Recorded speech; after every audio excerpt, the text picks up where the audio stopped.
இனி தமிழ்நாட்டில் எப்போவுமே நம்முடைய திராவிட மாடல் ஆட்சி தான் என்ற நிலையை உருவாக்குவோம். வர இருக்கிற சட்டமன்ற தேர்தலில் 200க்கும் அதிகமான தொகுதிகளை நம்முடைய கூட்டணி கைப்பற்றுச்சு என்ற இலக்கை நோக்கிய நம்முடைய பயணத்தை இன்றிலிருந்து தொடங்குவோம். எப்படி தொடர்ந்து நாடாளுமன்ற தேர்தலில் வெற்றிக்காக உழைத்தோமோ, எப்படி விக்கிரவாண்டி சட்டமன்ற இடைத்தேர்தல் வெற்றிக்காக உழைத்தோமோ, அதே போல் வருகின்ற மிக மிக முக்கியமான தேர்தல் 2026 தேர்தல் என்ன நடந்தாலும் சரி, என்னென்ன கூட்டணி வந்தாலும் சரி, ஜெயிக்க போவது நம்முடைய கழக தலைவர் அவர்கள் தான். மீண்டும் தமிழ்நாட்டை ஆளப்போவது நம்முடைய கழக தலைவர் அவர்கள் தான், திரு முத்துவேல் கருணாநிதி ஸ்டாலின் தான். அது மட்டுமே இளைஞரணி தமிழ்மாக நம்முடைய இலக்காக இருக்க வேண்டும். இதுதான் நம்முடைய ஒரே குறிக்கோள். 2026 திமுக கூட்டணி தான் ஜெயிக்க போகுது. முதலமைச்சராக நம்முடைய தலைவர் தான் உட்கார போகிறார். இதை தவிர நமக்கு வேற எந்த நோக்கமும் இருக்கக்கூடாது.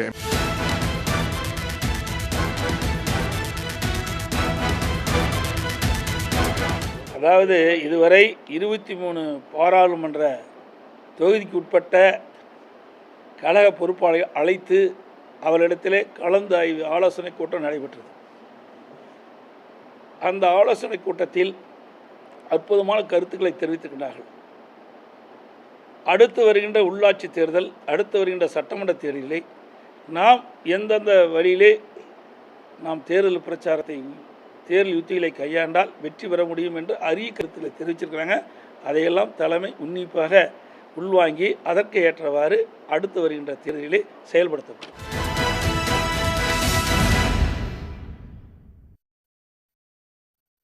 வணக்கம். கேள்விக்களம் நிகழ்ச்சிக்கு உங்களை வரவேற்கிறோம். இது மக்களின் மேடை. ஜூன் 15 கோயம்புத்தூரில் நடந்த திராவிட முன்னேற்ற கழகத்துடைய முப்பெரும் விழாவில் முதலமைச்சர் மு.க.ஸ்டாலின் ஒரு விஷயத்தை பகிர்ந்துக்கிட்டார். அதாவது 200க்கும் அதிகமான தொகுதிகளில் 2026 சட்டமன்ற தேர்தலில் திராவிட முன்னேற்ற கழகம் வெற்றி பெறும் அப்படிங்கிற அந்த இலக்கை நோக்கி நாம் பயணிக்கணும் அப்படின்னு சொல்லி அதில் ஒரு சூளுரையை எடுத்துக்கிட்டார் முதலமைச்சர் மு.க.ஸ்டாலின்.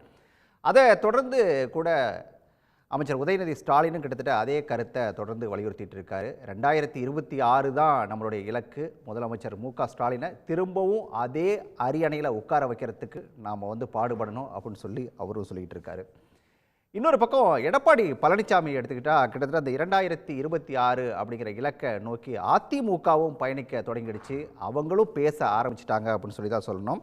2026க்கான தேர்தல் உத்திகள் என்னென்ன இருக்குதோ அதையெல்லாம் நாம் கண்டுபிடிச்சி அதற்கான வேலைகளில் இறங்கணும் அப்படின்னு சொல்லி எடப்பாடி பழனிசாமி தங்களுடைய கட்சி ஆலோசனை கூட்டங்களில் தொடர்ந்து அவர் பேசிகிட்டு இருக்காரு. இன்னொரு பக்கம் நம்ம எடுத்துக்கிட்டோம் அப்படின்னு சொல்லி சொன்னால் பாஜகவும் கூட, அதாவது அண்ணாமலை ஒரு விஷயத்தை பகிர்ந்திருக்காரு. 2026 சட்டமன்ற தேர்தலில் புதியவர்கள் எல்லாம் களத்துக்கு வர இருக்காங்க, நாம் ஆட்சி அமைக்கணும், அதை மறந்துடக்கூடாது அப்படின்னு சொல்லி அண்ணாமலை ஒரு பக்கம் பேசிகிட்டு இருக்காரு.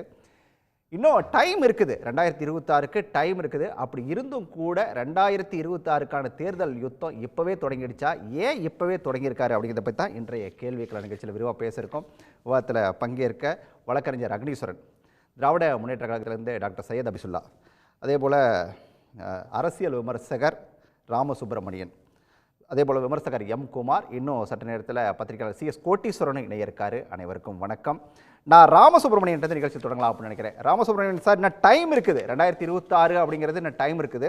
ஆனால் ரெண்டு தரப்புமே, அதிமுகவாகட்டும் திமுகவாகட்டும், ரெண்டு தரப்புமே அந்த 2026 நோக்கி இப்போவே தங்களோட பணிகளை தொடங்கிட்டாங்க.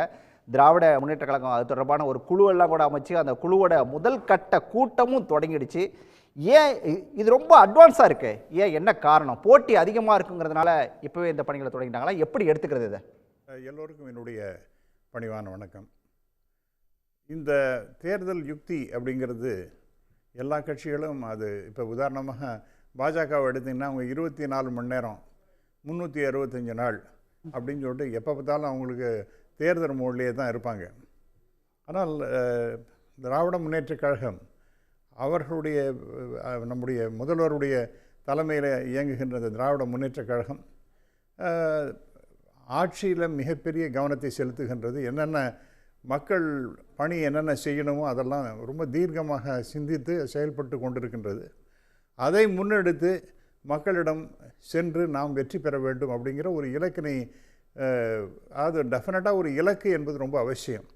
அது இப்போ ரொம்ப 2024 பேசுகின்றார்கள் அப்படின்னு சொல்ல முடியாது. 2026க்கு இப்போவே பேச ஆரம்பித்து விடுவார்கள் அப்படின்னு சொல்ல முடியாது. இப்போ சமீபத்தில் நடந்த அந்த நாடாளுமன்ற தேர்தல், அதற்கு ஒரு வெற்றிக்கு முக்கியமான காரணம் திராவிட முன்னேற்றம் 40க்கு 40 இடம் ஜெயிச்சது. அப்படிங்கிறது முக்கியமான காரணம் இந்த இலக்கு, அதை நோக்கி தொடர்ந்து பயணித்து கொண்டிருந்த திராவிட முன்னேற்ற கழகத்தினுடைய செயல்பாடுகள் அப்படின்னு எல்லா பத்திரிகைகளும் எழுதிட்டாங்க, எல்லா விமர்சகர்களும் சொல்லிட்டாங்க. ஆகவே அந்த இலக்கு என்பது ரொம்ப ரொம்ப அவசியமானது, அதற்கான உழைப்பு என்பது அவசியமானது. அதுவும் இப்போ சற்று களம் மாறுகின்ற நிலைமையெல்லாம் நாம் பார்க்கின்றோம். இப்போ ஆக்டர் விஜய் அவர் வருகின்றார் அப்படின்னு சொல்லியிருக்கார். இன்னும் டேஞ்சிபிளாக ஒன்றும் பெருசாக தெரியலன்னா கூட அவருடைய அனௌன்ஸ்மெண்ட்டு ரொம்ப தெளிவாக இருக்கின்றது. 2026 நாங்கள் தேர்தலில் நிற்கப் போகின்றோம் அப்படிங்கிற மாதிரி அவர் சொல்லியிருக்கின்றார்.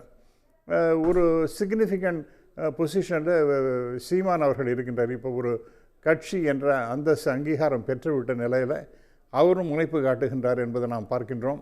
ஆகவே இந்த குறிக்கோள், அதற்கான உழைப்பு, அதற்கான இலக்குக்கு செயல்படுவது அப்படிங்கிறது ரொம்ப சரியானதாகத்தான் நான் பார்க்கின்றேன். 5 பேர் கொண்ட குழு அப்படிங்கிறது திராவிட முன்னேற்ற கழகம். அதே மாதிரி அதிமுக, அதையும் நாம் குறைவாக மதிப்பிட முடியாது. அது ரொம்ப இப்போ தோற்று போயிட்டாங்க அப்படின்னு நாம் எடுத்துட்டாலும் கூட அவங்களுடைய இலக்கு மிக கடுமையாக அவங்க வேலை செய்வாங்க. இப்போ சமீபத்தில் நடந்த தேர்தலில் 21% தான் அவங்க ஓட்டு வாங்கினாலும் கூட அவர்களுடைய உழைப்பு என்பது நிச்சயமாக கடுமையாக இருக்கும். ஏன்னா அவங்களுடைய இலக்கு என்பது பாராளுமன்றம் அல்ல, அவங்களுக்கு இந்த சட்டமன்றம் தான் அவங்களுக்கு மிக முக்கியமான தேர்தலாக இருக்கின்றது. ஆகவே அவர்களும் அந்த முனைப்போடு செயல்படுகின்றார்கள். இன்னும் சொல்லப்போனால் இந்த மாதிரி ஒரு பேசுவது, ஒரு இலக்கை வைத்து கொண்டு முன்னேறுவது, இதெல்லாம் என்ன ஆகும்னா பல கட்சிகள் சிந்திக்க தொடங்குவார்கள். இப்போ நீங்கள் சொல்கிறீங்க பாஜக மேலே எனக்கு தனிப்பட்ட முறையில் வெறுப்பெல்லாம் கிடையாது. ஆனாலும் கூட அவர்களால் முடியுமா அப்படின்னு பார்த்தீங்கன்னா, நீங்கள் பாமக நிச்சயமாக பாஜக கூட்டணியில் இருக்க போவது என்பது இல்லவே இல்லை. அவர்கள் கொஞ்சம் கொஞ்சமாக அதிமுக கூட்டணிக்கு தான் அவங்க நகர்ந்து போயிடுவார்கள். ஏன்னா இப்போ டாக்டர் ராமதாஸ் அவர்கள் பேசும்போது கூட மக்கள் நம்மளை நோக்கி ஏன் வரமாட்டேன்றாங்க அப்படிங்கிற மாதிரி ஒரு வருத்தத்தோடு பேசுகின்றதெல்லாம் நாம் பார்த்தோம். ஆகவே இப்படி நிறைய பர்முடேஷன்ஸ், காம்பினேஷன்ஸ்லாம் வரப்போகின்றது.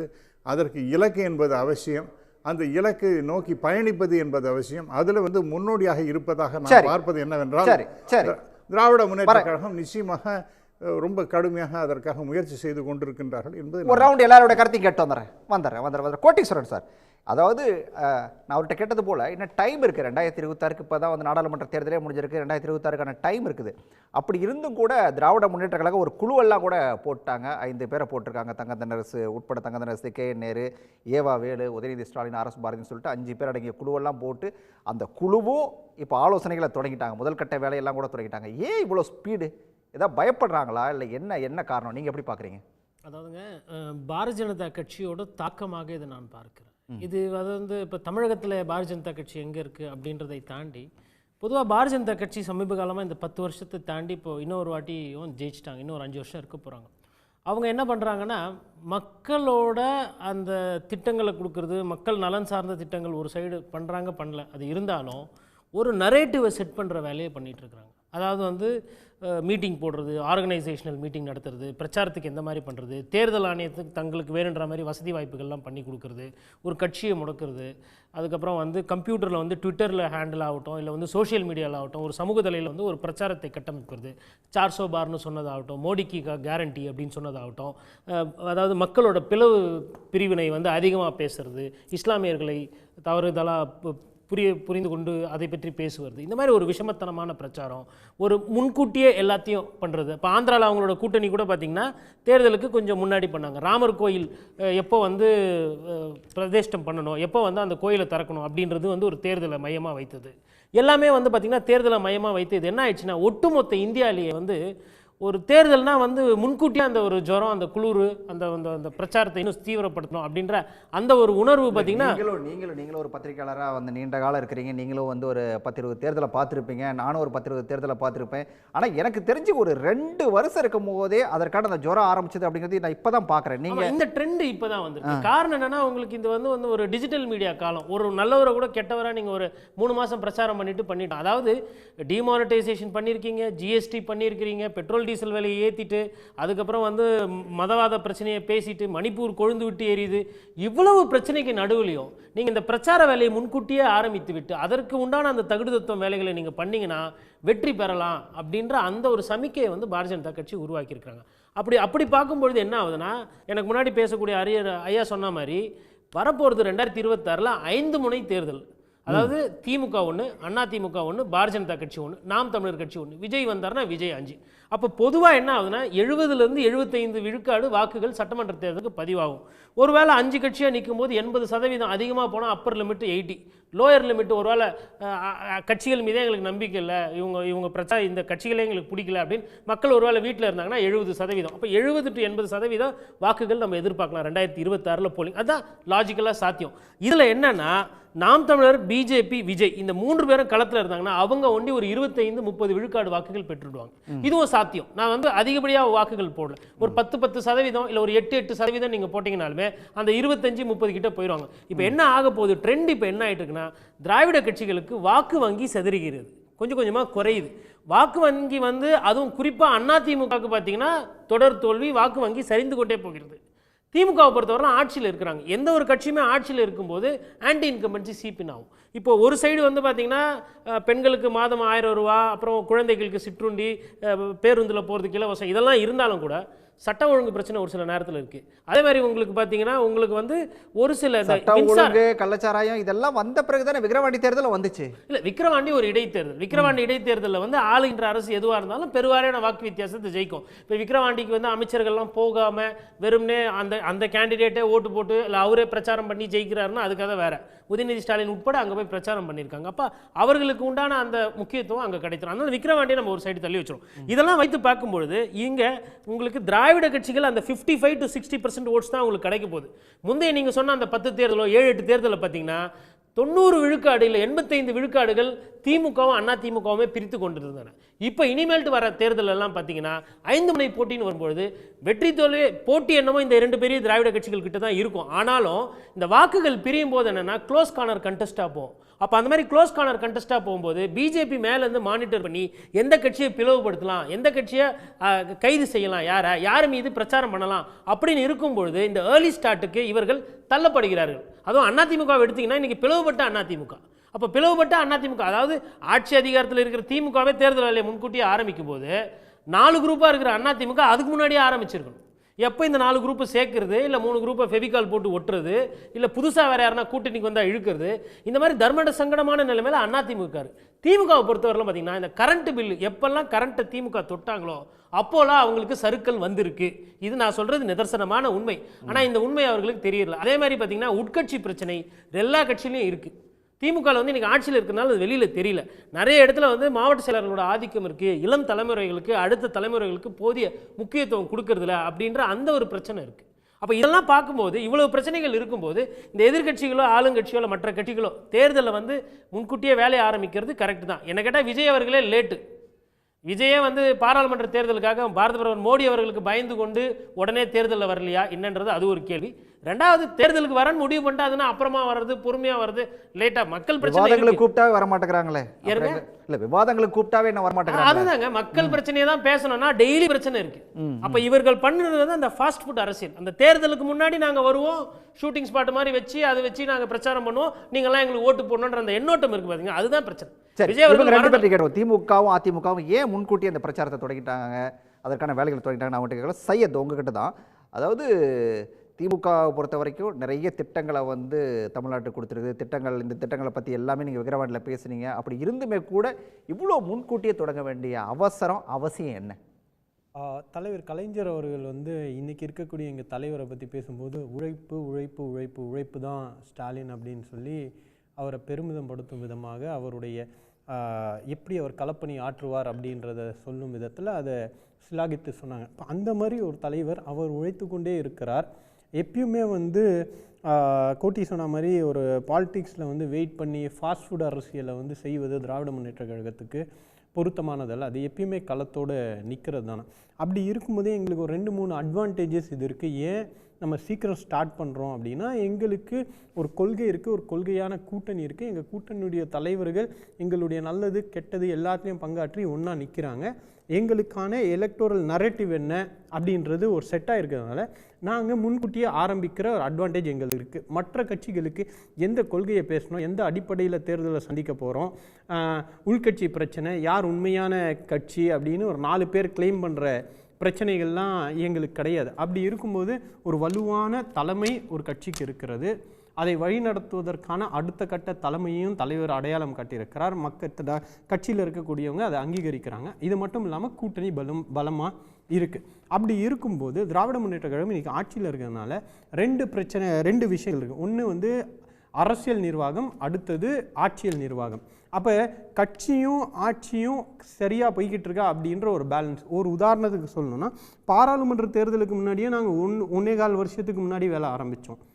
தலைமை வந்து 1.25 வருஷத்துக்கு முன்னாடி அறிவித்து ஒரு தொகுதிக்கும் ஒரு பொறுப்பாளரை போட்டு களப்பணி ஆற்றுங்க, அங்கே போய் ஆட்சியின் மீது இருக்கக்கூடிய அதிருப்திகளும் குறைகளும் என்ன அப்படின்றத கண்டுபிடிச்சி தலைமைக்கு சொல்லுங்கள் அப்படின்னு சொல்லும்போது, சில பேர் ஜென்யூனாகவே இருந்த அந்த மகளிர் உரிமை தொகை இருக்கு இல்லையா, அதில் விடுபட்டவர்கள் யார் யாருக்கெல்லாம் நியாயமாக கிடைக்கணுமோ அதில் ஒரு 10 லட்சம் பேருக்கு லிஸ்ட்டு கொடுப்பது ஒரு பிரச்சனையாக இருந்துச்சு. இதெல்லாம் ஜென்யூனாக சில இடங்களில் விடப்பட்டு இருக்கிறது அப்படின்னு சொன்னோம். சில இடங்களில் வந்து ஆட்சியில் இருக்கக்கூடிய முழு அவர்களுக்கான பெனிஃபிட்ஸ் போய் சேரலை, உதாரணத்துக்கு சாலை சில இடங்களில் இல்லை அப்படின்னு. இப்போ இந்த மாதிரி கட்சியும் ஆட்சியும் ஒரு சேர மக்கள் பிரச்சனையை அணுகுவது அப்படின்றதுக்கான ஒரு கால அவகாசமும் இருக்குது. அப்போ இது 2மே செய்வதற்காக தான் நாங்கள் முன்னாடியே வந்திருக்கோம். இப்போ எப்படி செயல்படுத்தோம் அப்படின்றது ஒரு உதாரணம். இந்த கேள்விக்கான பதிலை சொல்லுங்க ஐயா. திமுகவை பொறுத்த வரைக்கும் இந்த 2026 என்ன உங்களுக்கு சவாலாக இருக்கும் அப்படின்னு நினைக்கிறீங்க?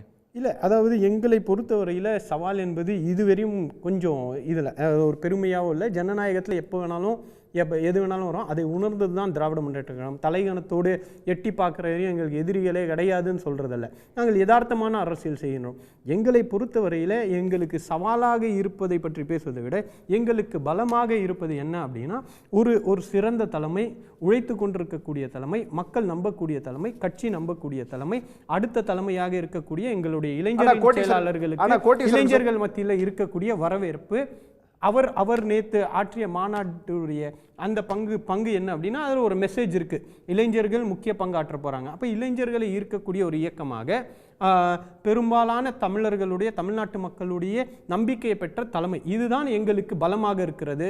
சவால் என்பது வரும் நேரத்தில் எங்களுடைய தலைவரும் இளைஞரணி செயலரும் அதை சரியாக கையாள போகிறாங்க. அப்போ அதை சீமான், பிஜேபி, விஜய் இதெல்லாம் கூட ஒரு சவாலாக இருக்கும் அப்படிங்கிற ஒரு பார்வையை கோட்டி முன் வச்சாரு. இல்லை, அதாவது இந்த தேர்தலையும் வந்து நீங்கள் சொன்ன 2 பேர் சவாலாக தான் இருந்திருக்காங்க. ஆனால் அப்படி இருக்கும்போது கூட திராவிட முன்னேற்ற கழகத்துடைய வாக்கு வங்கி சரியவில்லை. நாங்கள் 2 தொகுதியில் வந்து கம்மியாக உதயசூரியன் சின்னம் போட்டியிடாத காரணத்தினால வாக்கு சதவீதம் குறைந்தது போல தெரியும். ஆனால் ஆக்சுவலாக நாங்கள் போட்டி போட்ட தொகுதிகளுக்கும் நாங்கள் வாங்கிய வாக்குகளுக்கும் எங்களுடைய ஓட் இன்டாக்டாக தான் இருக்குது. அது திமுகவை நம்பக்கூடியவர்கள், வழக்கமாக திராவிட முன்னேற்ற கழகத்துக்கு வாக்களிக்கக்கூடியவர்கள் வாக்களிச்சுக்கிட்டே தான் இருக்காங்க. அதில் எங்களுக்கு சவாலுன்றது இப்போதைக்கு தெரியல. நாங்கள் எங்களுடைய பலங்களை நம்பி, எங்கள் அரசுடைய திட்டங்களை நம்பி, மக்கள் ஆதரவை நம்பி நாங்கள் வந்து இந்த 2 வருஷத்தை கடக்க போகிறோம். அதை மக்கள் மத்தியில் கொண்டு போகிறோம். திட்டங்களை மக்கள் மத்தியில் போய் சேர்ந்திருப்பதை உறுதி செய்ய போகிறோம். சேராதவர்களுக்கு எப்படி சேர்க்கணும் அப்படின்னு தலைமைக்கிட்டே எங்கள் தலைமை எங்களுக்கு சொல்லியிருக்கு. எங்கெங்கெல்லாம் முழு திட்டங்கள் போய் சேரவில்லையோ எங்களுக்கு அப்டேட் கொடுங்க, நாங்கள் வந்து ஆட்சி நிர்வாகத்தில் சொல்லி அதை சரி பண்ணுறோம். அப்போ அதற்கான ஒரு கால அவகாசமாகவும் உட்கட்சியை பலப்படுத்துவது, இன்றைக்கி வந்து பாஜக தமிழ்நாட்டில் ஒரு பலம் இல்லாததாக இருக்கலாம், ஆனால் அவங்களுடைய வட இந்திய எலக்டோரல் மிஷின்ன்றது நமக்கு எப்படின்றது தெரியும். அப்படிப்பட்ட ஒரு கட்சியை அப்படிப்பட்ட ஒரு போகிற போக்கில் ஒரு போலி செய்தியை இன்னைக்கு சுலபமாக்கி திராவிட சித்தாந்தத்துக்கு எதிராக, திராவிட அரசியலுக்கு எதிராக போகிற போக்கில் கடந்து போய் சித்தாந்தத்தையே மலிவாக பேசக்கூடிய இடத்துல இருக்கக்கூடிய ஒரு எதிரியோட களமாடும் போது நம்ம உண்மையை எடுத்து சொல்லும்போது சில கடினங்கள் இருக்கும். அந்த கடினங்களுக்கு தயார்படுத்திக் கொள்வதற்காக தான் இந்த 2 ஆண்டு கால அவகாசம். நான் அக்னிஸ்வரன்ட்டையும் கேட்டுறேன். அதாவது வந்து 2026 பொறுத்த வரைக்கும் வலுவான கூட்டணி அப்படிங்கிறது அமையும். ஆனால் கூட்டணியை மட்டுமே நம்பிட்டு இருக்காதீங்க, களமிறங்கி வேலையை பாருங்க அப்படின்னு சொல்லி எடப்பாடி பழனிசாமி அட்வைஸ் எல்லாம் பண்ணியிருக்காரு. பிரிஞ்சு கிடக்குது அதிமுக, அதுதான் காரணமா இவ்வளோ சீக்கிரம் நீங்கள் பணிகளை தொடங்கினதுக்கு? இல்லை சார், பிரிஞ்சு கிடக்குது அப்படின்னு சொல்கிறது தான் திமுகவினுடைய அரசியலாக நான் பார்க்குறேன். ஒன்று, திமுக மட்டும் சொல்லி அது கோட்டீஸ்வரன் சொன்னார், ஊரே சொல்லுது, நானும் சொல்கிறேன்னு வச்சுக்கோங்க, உலகமே கூட சொல்லட்டும், எல்லாருமே சொல்லட்டும். ஆனால் உச்ச நீதிமன்றம் சொன்னது தானே நீங்கள் எல்லாரும் மதிக்கணும். கட்சி ஒன்றா தான் இருக்கிறது. அதிலே வெளியேற்றப்பட்டவர்கள் மக்களிடம் சென்று தோத்து போனவங்க, தனி கட்சி ஆரம்பிக்க முடியாதவங்க, மக்கள் செல்வாக்கை நிரூபிக்க தவறியவர்கள் வெளியில் இருந்து அதுதான் சார் பிரிஞ்சு நிற்கிறாங்க. நாளா இருக்குன்னு சொல்லி சொல்றாங்க சார். நாளா இருக்குன்னு சொன்னா அது ரொம்ப நாளா திரு எடப்பாடி பழனிசாமி தான் சார் இருக்குது. நீங்களா நாளா இருக்குன்னு சொல்லிட்டே இருக்க வேண்டியதான். ஆனா நான் கேட்கிறேன், நீங்க தனி கட்சி ஆரம்பிக்கலான்னு மரியாதைக்குரிய முன்னாள் முதலமைச்சர் ஓபிஎஸ் கேட்கிறாங்க. இல்லை நான் ஆரம்பிக்க மாட்டேன் அப்படிங்கிறாரு. சரி, இப்போ நான் ஒன்று சேருவேன்றீங்களே, பிறகு எதுக்கு பாஜகவோட போனீங்க? அதிமுக என்ன சார், இதுக்குள்ள போனா நான் இங்க விட்டுருவேன், இங்க வந்துடுறேன். இப்போ நான் என்ன சொல்றேன்னா, இப்போ அதிமுக ஒருங்கிணைப்பு குழு வச்சிருக்குது, அங்கங்க பேசுறாங்கன்னு சொல்லி நண்பர் கோட்டீஸ்வரன் பேசுறாரு. சரிப்பா, திமுக எதுக்கு ஒருங்கிணைப்பு குழு வச்சிருக்கீங்க? அங்க எதுவும் பிளவு வந்துருச்சா? என்ன நோக்கம்? பிளவு இல்லைங்க, ஆனா பயம். கொஞ்ச நேரத்துக்கு முன்னாடி பொதுச் செயலாளர் ஒருங்கிணைப்பு குழு அப்படிங்கிறது வந்து எப்படி 2026 தேர்தலை எப்படி எதிர்கொள்றது அப்படிங்கறத பத்தி பேசுறதுக்காக ஒரு குழு. அதுதான் கேக்குறேன், அதுக்கு தான் கேக்குறேன். நீங்க இதே அதிமுகவுக்கு சொல்றீங்களே, அங்க 4ஆ கிடக்கு 3ஆ கிடக்கு அப்படின்னு சொல்லி, அது வேண்டாம். நீங்க தமிழ்நாட்டு மக்களுக்கு போட்டிருக்கிற ஒருங்கிணைப்பு குழு இல்ல அங்க போட்டிருக்கிற அதிமுக இருக்கக்கூடிய ஒருங்கிணைப்பு குழுங்கிறது புகழேந்தி, அதே போல கேசி பழனிசாமி, இவங்க எல்லாம் சேர்ந்து தானே போட்டிருக்காங்க அந்த குழுவை. அதுதான் சார், அந்த குழுக்கு வேலை இல்லை. அதே மாதிரி இங்க போட வேண்டிய குழுக்கு பயன் இல்லை. ஏன் தெரியுமா? நீங்க தொடர்ந்து நீங்க சொன்னது என்ன, செய்யறது என்ன? 3 தடவை நீங்க மின்சார கட்டணத்தை ஏத்திட்டீங்க, 2 தடவை பால் விலையை ஏத்திட்டீங்க. நீங்க சொல்றது என்னன்னு கேட்டீங்கன்னா, அதிமுக பலவீனமா இருக்கு. நான் கேட்கிறேன், அதிமுக பலவீனமாக இருந்தா பலவீனமாக இல்லாம இருந்தா என்ன? நீங்க தமிழ்நாட்டு மக்களுக்கு ஒரு வரியை குறைத்ததாக ஒன்ன சொல்லுங்க. இப்ப நான் கேட்கிறேன், கொஞ்ச நேரத்துக்கு முன்னாடி நான் இதுல டிவியில பார்த்தேன், இவர்கிட்ட கேட்கிறாங்க, மரியாதைக்குரிய துணை பொதுச் செயலாளர், அண்ணா காலத்திலிருந்து அரசியல் இருக்கக்கூடிய திரு துரைமுருகன் கேட்கிறாங்க, எங்க நீங்க துணை முதல்வர் பதவி கொடுத்தா வாங்கிக்கிறீங்களா? ஏன் கொடுத்தா வாங்காதவங்க யாருங்க இருக்கா அப்படின்னு தான் சொல்றாரு. அப்ப நீங்க கொடுங்க, அதுக்கு பிறகு மக்கள்கிட்ட என்ன ரியாக்ஷன் வருதுன்னு தெரியும். ஆனா ஒண்ணு, நீங்கள் செய்யக்கூடிய கலப்பணி என்ன தெரியுங்களா? செல்வி ஜெயலலிதா அம்மா அவர்கள் இருக்கிற போது இளம்பெண்கள் பாசறை அப்படின்னு ஆரம்பிச்சாங்க, இளைஞர்களை கொண்டு வந்து நிறைய அரசியல சேர்த்தாங்க. அதை இன்றைக்கு திமுக மாண்புமிகு விளையாட்டுத்துறை அமைச்சர் திரு உதயநிதி அந்த வேலையை செஞ்சிருக்கிறார். ஏறத்தாழ 3 லட்சம் பேருக்கு மேல இளைஞர்களை பள்ளி கல்லூரி படிக்கிறவங்களை சேர்த்திருக்கிறாங்க. அதை அதிமுகவும் முன்னெடுக்க வேண்டும். களப்பணி செய்கிறார்கள். களப்பணி செஞ்ச உங்களுக்கே ஒருங்கிணைப்பு தேவைப்படுது என்றால் அதிமுக இது முன்னாடியே ஆரம்பிச்சிட்டாங்கன்னு அர்த்தம். இப்படித்தான் ஒண்ணு. இதுக்காக வந்து அக்கா கனிமொழி அவங்களையோ ராஜா அவங்களையோ நான் கேட்கல, துணை முதலமைச்சர் அவங்களாம் கேட்கறாங்களா, அதுக்குள்ள நான் போகல. ஆனால் பத்திரிகையாளர் கேட்ட கேள்விக்கு கழக பொதுச் செயலாளர் சொல்றாரு, துணை முதலமைச்சர் பதவி கொடுத்தா வாங்காம வேணாம் நாங்க சொல்லுவாங்க அப்படிங்கிறாங்க. இதுதான் அவங்களுடைய லட்சியம், அவங்களுடைய இலக்கு. ஆனா தமிழ்நாட்டு மக்களை பொறுத்தவரை மாண்புமிகு எதிர்க்கட்சி தலைவர் இன்னைக்கு என்ன சொல்லியிருக்கிறாருன்னா, 200 நாளையில 595 கொலைகள். அதனுடைய பின்னணி என்ன? சட்டம் ஒழுங்கு என்ன? இதை யார் பார்க்க போறா? எல்லா விலைவாசியும் உயர்த்தியாச்சு. நீங்கள் திரும்பவும் வந்தா மக்கள் பாவம், மக்கள் தான் முடிவெடுக்கணும். ஆகவே இந்த முடிவுகள் எல்லாம் நீங்கள் முன்னோக்கி போறது எதுக்குன்னு கேட்டீங்கன்னா, சரி நம்ம அடுத்து என்ன ஆகும், ஏன்னா தொடர்ந்து 13 கட்சி கூட்டணி, இதுவே 6% குறைஞ்சிருக்கு. சரி, 3% கமலஹாசன் வாக்குகள். சரி, நீங்க சொல்றதுபடி அவங்களுக்கு தான் இவ்வளவு பிரச்சனைகள் இருக்குது, அவ்வளவு பயம் இருக்குது, அதனால முன்னோக்கி போறாங்க. நீங்க ஏன் பின்னாடியே ஓடுறீங்க? யார் பின்னாடி ஓடலையே? யார் பின்னாடி யார் ஓடுறா? அதிமுக யார் பின்னாடி ஓடலையே? நீங்க இப்போ ஒன்று சொல்றாங்க, புதுசா கட்சியெல்லாம் வந்திருக்கு, அவங்கெல்லாம் வருவாங்க. சார் இங்க நிறைய வரட்டும் சார். 2 விஷயம் சார், இந்த விஜய் அவர்கள்லாம் வந்து இந்த மாதிரி அடிப்படை கட்டமைப்பை உருவாக்கி அவர் யாருக்காக பேசுகிறாரு, யாருடன் சேர்ந்து பேசுகிறாரு, அவர் எந்ததுக்காக கொள்கைக்காக பேச போகிறாருன்றதெல்லாம் தேர வெளியில் வரும்போது தான் தெரியும். நான் இப்போ கேட்பது அதிமுகவிலையும் திமுகவிலையும் நீங்கள் செய்ய வேண்டியது, நான் கேட்குறேன், திரு சீமான் அவர்கள் எந்த கட்சியோடையும் கூட்டணி வைக்காமல் 8% வாக்குகள் வச்சிருக்கிறாரு. 52லிருந்து இதுவரைக்கும் எந்த கட்சியோடையும் யாரும் கூட்டணி வைக்காம மாநில அந்தஸ்தை பெற்றது சீமான் நாம் தமிழர் கட்சி மட்டும்தான். ஏன் அவர்கிட்ட நிறைய போறாங்க? சரி, இவர் எடுத்துங்க, திரு விஜய், அவர்கிட்ட ஏன் நிறைய இளைஞர்கள் போறாங்க தெரியுங்களா? அதிமுகவிலையும் திமுகவிலையும் எப்பா 40 வருஷமா அவர் தாப்பா மாவட்ட செயலாளர், 25 வருஷமா அவர் தாப்பா மாவட்ட செயலாளர், அங்க யாருமே மாவட்ட செயலாளர் ஆக முடியாதுப்பா என்று இளைஞர்கள் வாய்ப்பு கிடைக்க முடியாதவர்கள் தான் அவங்க வந்து they are jumping to another new political party. ஆகையினால இங்க திரும்ப 50 வருஷமா மாவட்ட செயலாளர் தயவுசெய்து அவங்க எல்லாம் மாத்துங்க, ஆட்டோமேட்டிக்கா அந்த கூடாரம் காலியாயிரும். நாம் தமிழர் சீமான் இருக்கக்கூடிய இளைஞர்கள் இங்கு வருவார்கள். ஏன்னா நம்பிக்கை பிறக்கணுங்க. ஒரு அரசியல் கட்சியில வந்தா வட்ட செயலாளரா 50 வருஷமா 30 வருஷமா இருக்கிறது ஒரு குறைஞ்சபட்ச ஒரு வார்டு கவுன்சிலர். இதைத்தான் மக்களுடைய எதிர்பார்ப்பு, இளைஞர்களுடைய எண்ணம். அதுக்காக எல்லா பேரும் இங்கே வாங்கன்னு அர்த்தம் இல்லையாது. இதையெல்லாம் திமுக அதிமுக செய்யணும். ஆனால் திமுக இனிமேலுக்கு எல்லா விலைவாசி ஏத்தியாச்சு. இனி இந்த 2 வருஷத்துல என்னத்தை நீங்க பண்ண போறீங்க? மக்கள் தான் முடிவெடுக்கணும். பழைய ஓய்வூதிய திட்டம் பேசலாம் அடுத்து பேசலாம். குமாரோட பாருங்க. குமார் இல்ல வந்தற குமாரோட பாருங்க என்ன, நீங்க பதில் சொல்லுங்க. இந்த எல்லா புகாரையும் மக்களவை தேர்தலுக்கு முன்னாடி அக்னிசாரம் சொன்னாரு, பாஜக விக்கிரவாண்டியிலே வச்சாங்க, இதை விட நீளமா வேற வச்சாங்க. ஆனா மக்கள் யார் பக்கம் நின்னாங்கன்றது தெரியும். அதனால எங்க கட்சியில எத்தனை புது மாவட்ட செயலாளர் இருக்காங்கன்றதை அப்டேட் பண்ணுங்கன்னு 20 மாவட்ட செயலாளர்கள் மேல முதல் தலைமுறையில் வந்திருக்காங்க. எங்களுடைய இளைஞர் அணியில இருக்கக்கூடிய 9 துணை செயலாளர்களும் முதல் தலைமுறை அரசியலுக்கு வந்தவர்கள். அவர்களுடைய தகப்பனாரோ தாத்தாவோ கட்சியில பெரிய பதவிகள் இல்லாதவர்கள். அப்ப இளைஞர்களுக்கு வாய்ப்பு கொடுப்பதை விமர்சிக்கிறீங்க, அது அதிமுகவை நோக்கி வைங்க. திராவிட முன்னேற்ற கழகத்தில் எங்களை போன்ற இளைஞர்களுக்கு முதல் தலைமுறையினருக்கு வாய்ப்பு தந்திருக்கிறது. இப்ப இளைஞர்கள் நிறைய உள்வாங்கி இருக்கக்கூடிய இயக்கம் திராவிட முன்னேற்ற கழகம். இடைத்தேர்தலுடைய வெற்றி பொது தேர்தலுக்கு தயவு செய்து பொருந்தாது, மக்கள் பார்த்துட்டு. குமார் இங்க திமுகவா அதிமுகவா அப்படின்னு சொல்லி தேர்தல் களம் போயிட்டு இருக்கிற சூழல்ல அண்ணாமலை திடீர்னு சொல்றாரு 2026ல தமிழ்நாட்டில் தேசிய ஜனநாயக கூட்டணி ஆட்சி அமைக்கும் அப்படின்னு சொல்லி பேசியிருக்காரு. எந்த நம்பிக்கையில் அண்ணாமலை இப்படி பேசுறாருன்னு ஒரு கேள்வி எழுப்புறாங்களே. எல்லோருக்கும் வணக்கம். அதாவது 18% ஓட்டு பாரதிய ஜனதா கட்சி கூட்டணி இந்த பாராளுமன்ற தேர்தலிலே வாங்கியிருக்கிறது. ரெண்டாவது, முதல்ல ஃபஸ்ட்டில் பேசும்போது ஏன் இப்படி இவ்வளோ நாள் ஏர்லியாகவே தேர்தல் வேலைகளை எல்லா கட்சிகளும் ஆரம்பித்து விட்டது என்று ஒரு கேள்வியை நீங்கள் எழுப்பினீர்கள். அது அவங்களுடைய கட்சியினுடைய சின்சியாரிட்டியை காமிக்கிறதாக தான் நான் நினைக்கிறேன்.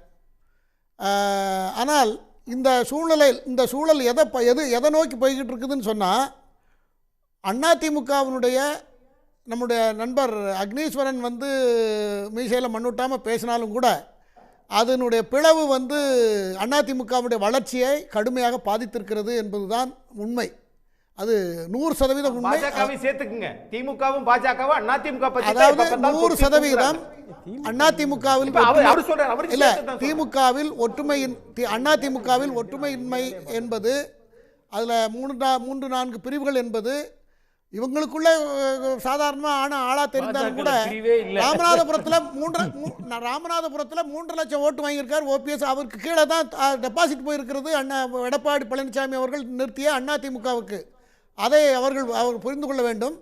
ரெண்டாவது, இதெல்லாம் யாருக்கு அட்வான்டேஜ்னு சொன்னால் இது திமுகவுக்கு பெரிய அட்வான்டேஜாக போய் மாறும் என்பது என்னுடைய கருத்து. இது இந்த நிலைமை நீடித்தால் கழுத தேஞ்சு கட்டெரும்பா போன கதையில் இது நான் தவறாக யாரும் நினைக்க வேண்டாம். நான் இது ஒரு நல்ல உதாரணம். அதிமுகவினுடைய செல்வாக்கு தொடர்ந்து சரிவை நோக்கி கோடீஸ்வரன் சொன்னது போல அதை யாரும் தடுக்க முடியாமல் போய்விடும். அவர்களுக்குள்ள 1000 பிரச்சனைகள் இருந்தாலும் அவர்கள் ஒன்று சேர்ந்து அதிமுக திமுக என்கிற ஸ்தானத்தை தக்க வைத்துக்கொண்டு ஒரு எதிர்க்கட்சியாக தக்க வைத்துக்கொண்டு தேர்தலை சந்தித்தால் அவர்களுக்கு நல்லது என்பது என்னுடைய கருத்து. அடுத்தால பாரதிய ஜனதா கட்சியை பற்றி சொன்னீர்கள். பாரதிய ஜனதா கட்சி கடுமையாக வளர்ந்திருக்கிறது. ஒன்று சேர பாஜக விடுமா அப்படின்னு ஒரு கேள்வி வருது. பாரதிய ஜனதா கட்சி ஏன் சார் நீங்க சார் தென்னை மரத்துல தேள் கொட்டுறதுக்கும் பனை மரத்தில் நெருக்கிட்டுறதுக்கும் என்ன சார் சம்பந்தம்? அவங்க தனி கட்சி, அது இல்லைன்னு ஆகி போயிட்டுது. தேர்தலையும் சந்திச்சாச்சு. இனிமேல் பாஜக விடுமான்னு அது எப்படி, அது என்ன, அந்த அந்த கேள்வியிலே ஒரு நியாயம் இருக்கிறதாக நான் எடுத்துக்கொள்ள விரும்பவில்லை. ஏனென்று சொன்னால் பாரதிய ஜனதா கட்சி தனியாக பயணிக்க தொடங்கிவிட்டது. அது 18% ஓட்டுகளை பெற்றிருக்கிறது. எதிர்காலத்தில் இந்த வரக்கூடிய தேர்தல்களில் பாரதிய ஜனதா கட்சிக்கு கூட கூட்டணி சேரதுக்கே தயாராக இருந்த காலமெல்லாம் ஒன்று உண்டு. அது இப்போ மாறி இருக்கிறது. அதனால் வரக்கூடிய தேர்தலில் பாரதிய ஜனதா கட்சிக்கு வலுவான கூட்டணி அமைந்தால் அது அந்த தேர்தலில் ஒரு பெரிய ஒரு ஒரு ஒரு ஒரு ஒரு சக்தியை ஏற்படுத்தும் என்பது என்னுடைய கருத்து. ரெண்டாவது, சீமான் திரு விஜய் அவர்களை பற்றி சொன்னார்கள். எதிர்காலத்தில் சினிமாவை நம்பி எல்லாரும் நம்ம பழச பேசின்னு இருக்கோம். ஆனால் சினிமாவை மட்டும் நம்பி வந்தவங்க எத்தனை பேர் சக்ஸஸ் ஆகியிருக்காங்க? கமலஹாசன் என்ன ஆயிருக்காரு? சிவாஜியை இன்னைக்கு சிவாஜியுடைய பிறந்த தினத்தை செய்தி பூரா வந்துட்டு இருக்கு. அவர் எவ்வளோ பெரிய மக்களோட இரண்டரை கலந்தவர். அவர் என்ன ஆனார்? அவர் வர முடியலையே, சினிமாவை நம்பி வர முடியலையே. அவர் இவ்வளவுத்துக்கு காங்கிரஸில் மிகப்பெரிய தலைவராக இருந்தவர். ஆகையினால சினிமாவை மட்டும் இனிமே நம்பி அந்த காலம்லாம் மலையேறி விட்டது. விஜய் வந்தாலும் சரி, யார் வந்தாலும் சரி, சட்டம் ஒரு 6% 7% ஓட்டு அவங்களுக்கு வேணால் கிடைக்கலாம். அது கொஞ்ச நாளைக்கு அப்படி கிடச்சின்னு இருக்கும். அதுக்கப்புறம் அது மைனஸில் போயிடும். அதுபோல் சீமானை பற்றி என்னுடைய கருத்து வேறு மாதிரி கருத்து. மற்றவங்க நான் கூட்டத்தோட கோயந்தா போடுற ஆள் இல்லை. நான் சுயசிந்தனையாளன், சுயமாக சிந்திக்கிறவன். சீமானை பற்றி சீமானுடைய சார்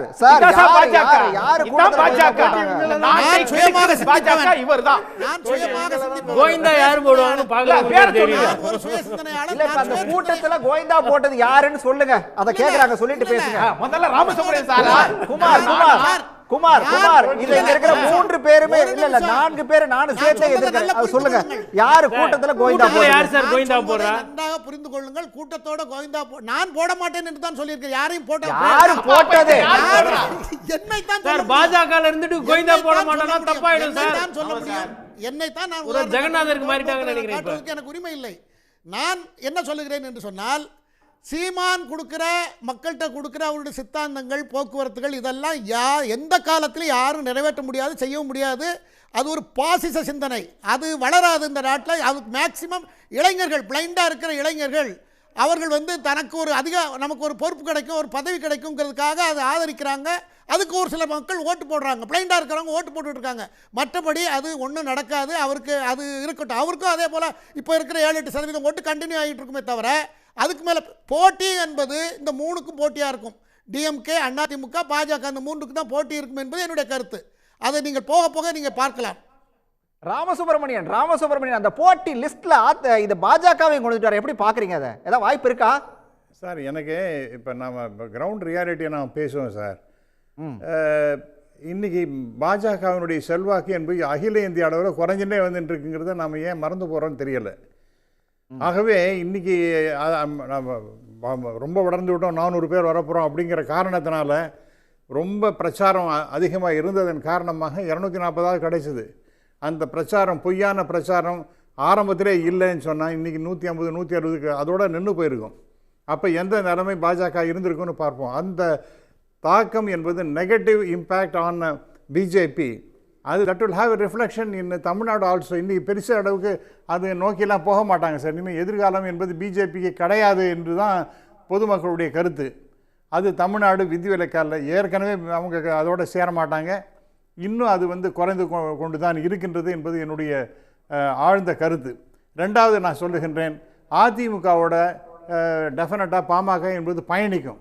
இதோட போரும் இந்த திஸ் ஃபார் நோ ஃபர்தர் என்று பாமக முடிவு எடுத்து விடும் என்று மிக மிக மிக விரைவில் முடிவெடுத்து விடும் என்று நான் கருதுகிறேன். அதனால் பாஜக மறுபடியும் ஏதோ ஒரு மிகப்பெரிய force, they are setting the narrative, hey come on அப்படிலாம் ஒன்றும் கிடையாது. அந்த நேரேட்டிவெல்லாம் அவங்களாம் ஃபிக்ஸ் பண்ணுறதுக்கெல்லாம் அந்த காலம்லாம் மலையேறி போச்சு.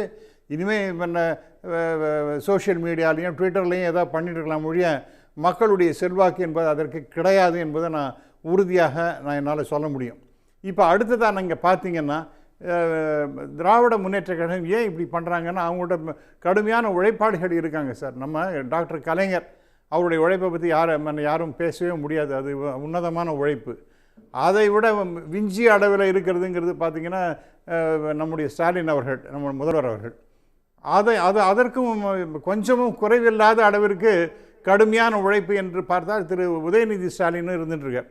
அவர் வந்து ஒரு இளைஞர்களுக்கு உத்வேகம் தருகின்ற வகையிலே செயல்பட்டு கொண்டு, நான் இன்னும் டிஎம்கே ஸ்போக்ஸ் பர்சன் மாதிரி நான் பேசலை. நான் கடத்தில் நான் நடந்து இருக்கக்கூடிய விஷயத்தை நான் அப்படியே தான் பேசுகின்றேன். ஆகவே இந்த இலக்கு வைப்பது, அதற்காக உழைப்பது, அதுவும் என்ன சார் ஒரு 50,000 ஓட்டு டெஃபினட்டாக இப்போ சமீபத்தில் நடந்த இடைத்தேர்தலில் என்ன சார் நான் இங்கேயும் கூட குறிப்பிட்டிருந்தேன், குறைஞ்சது 50,000 ஓட்டு வித்தியாசத்தில் ஜெயிப்பார்கள் என்று குறிப்பிட்டிருந்தேன். அது 67,000 போகின்றது. ஆகவே இந்த மாதிரி இலக்கு வைப்பது என்பது அதான் கோட்டி குறிப்பிட்டார். இல்ல கோட்டீஸ்வரன் விஷயத்தை குறிப்பிட்டார். அதை அப்படியே கடந்து போயிட முடியாது. இடைத்தேர்தல் வெற்றியோட சட்டமன்ற தேர்தல் வெற்றியை வந்து நம்ம ஒப்பிட்டு பார்க்க முடியாது. அதுக்கு இதுக்கு சம்பந்தம் இல்லை சார். அதோட இல்லாமல் with due respect my friend Koteeswaran, ஏதோ அந்த எலக்ட்ரிசிட்டி சார்ஜஸ் அதிகமானதுனால மக்கள்லாம் திராவிட முன்னேற்ற கழகத்தின் மேலே கோவப்படுவார்கள் அப்படிங்கிறதுலாம் சரி. அதை வந்து வெளிப்படையாக சொல்ல வேண்டிய கடமை என்பது திராவிட முன்னேற்ற கழகத்துக்கு இருக்கின்றது. அதை கொஞ்சம் கொஞ்சம் பேச ஆரம்பித்திருக்கின்றார்கள். இன்ஃபேக்ட் இந்த மாதிரி ஒரு சிச்சுவேஷன் கொண்டு வந்தது யார் சார்? அதிமுக. நம்ம அதை மறக்கவே கூடாது.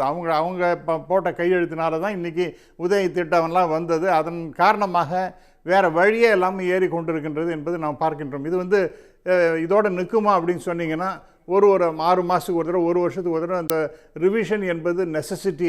அதுதான் இல்லை கொண்டு வந்தது யாரு அப்படிங்கிறத தாண்டி யாரு ஆட்சியில் இருக்கிறாங்களோ அவங்களுக்கு கெட்ட பேர் வராதா அப்படிங்கிறத அவர் கேட்டது. இல்லை அது வந்து டெஃபினட்டாக அதை தாங்கி தான் ஆகணும். அதாவது அந்த செல்வையை சுமந்து தான் ஆகணும், வேறு வழி கிடையாது. ஆனாலும் கூட மக்கள் ரியாலிட்டியை புரிந்து கொள்வார்கள் சார். கோட்டீஸ்வரன் ஒரு விஷயம் குறிக்கிறாரு. உங்களுக்கு முடிச்சிடுறேன்னா இல்ல ஒரே ஒரு கேள்வி கேட்கறாரு, கேட்டு சேர்த்து பதில் சொல்லுங்க. அதாவது சார், இன்னைக்கு இருக்கிற முதலமைச்சர் அன்றைய எதிர்க்கட்சி தலைவராக இருந்த பொழுது சட்டமன்றத்தில் இதே பிரச்சனையை வந்து தங்கமணியும் வேலுமணியும் சொத்து வரியும் கரண்ட் பில் விலையும் ஏற்றுறோன்ன பொழுது மக்களை வந்து நீங்கள் கஷ்டப்படுத்தாதீங்க, மக்கள் மீது சுமையை ஏற்றாதீங்க, வரியை ஏற்றாதீங்க, விலையை ஏற்றாதீங்கன்னு சொல்லிட்டு எதிர்த்து போராட்டம் பண்ணார். நான் என்ன கேள்வி கேட்குறேன்னா, அப்போ அதிமுக ஏற்றுறது தான் பிரச்சனையா, திமுக ஏற்றலாமா? அப்போ அதிமுக அவங்க ஆட்சியில் இருக்கும்போது ஏற்றக்கூடாது, ஆனால் நீங்கள் ஆட்சிக்கு வந்தால் ஏற்றலாமா? சார் மக்களை வந்துட்டு நான் என்ன சொன்னா இருங்க நீங்கள் அதாவது மக்கள் பிரச்சனையை வந்து நம்ம சம்டைம்ஸ் புரிஞ்சுக்க தவறிடுறோமோன்ற அந்த ஐயத்திலிருந்து நான் பேசுகிறேன். கம்யூனிஸ்ட் கட்சிகளுக்கு வேற வழி இல்லாமல் இன்னைக்கு போராட்டம் பண்ணுறாங்க. அவங்க தொழிலாளிகளோட சேர்ந்து பயணம் பண்ணுறவங்க. ஸோ கூட்டணியில் இருக்கிறவங்களே ஒரு விஷயம் சரியில்லைன்னு சொல்லும் பொழுது அதை தாண்டி மக்கள் அதை சிலுவையாக சுமப்பாங்க. நான் கேட்குறேன், பாஜகவும் திமுகவோ இல்லை நாளைக்கு அதிமுகவோ வந்து விலைவாசி ஏற்றிக்கிட்டா மக்களை பார்த்தா எப்படி தெரியுது? சிலுவை சுமக்கிறதுக்கா நாங்கள் உங்களுக்கு ஓட்டு போடணும் அப்படின்ற அந்த கேள்வி மக்கள் எழுப்பாங்களா சார்? சார் இது இல்லை நீங்கள் ரொம்ப ஷார்ட்டாக நான் பேசணும் அப்படின்னா, இந்த அடிப்படையாக இந்த இந்த எலக்ட்ரிசிட்டி சார்ஜஸ் அதிகமானதுக்கு காரணம் என்ன சார்? அந்த கையெழுத்து பண்ண அதிமுக காலத்துல உதயமிட்ட திட்டத்துல அதிமுக போய் சேர்ந்தாங்க. பிஜேபி தான் புள்ளையார் சொல்லி போட்டாங்க. இந்த டெக்னிக்கல் டீடைல்ஸ் நம்ம பேசலாம். Please allow me to speak. இதை வந்து இவங்களா யூனிலேட்டரல் வித்ட்ரா பண்ண முடியுமா? You are a seasoned journalist.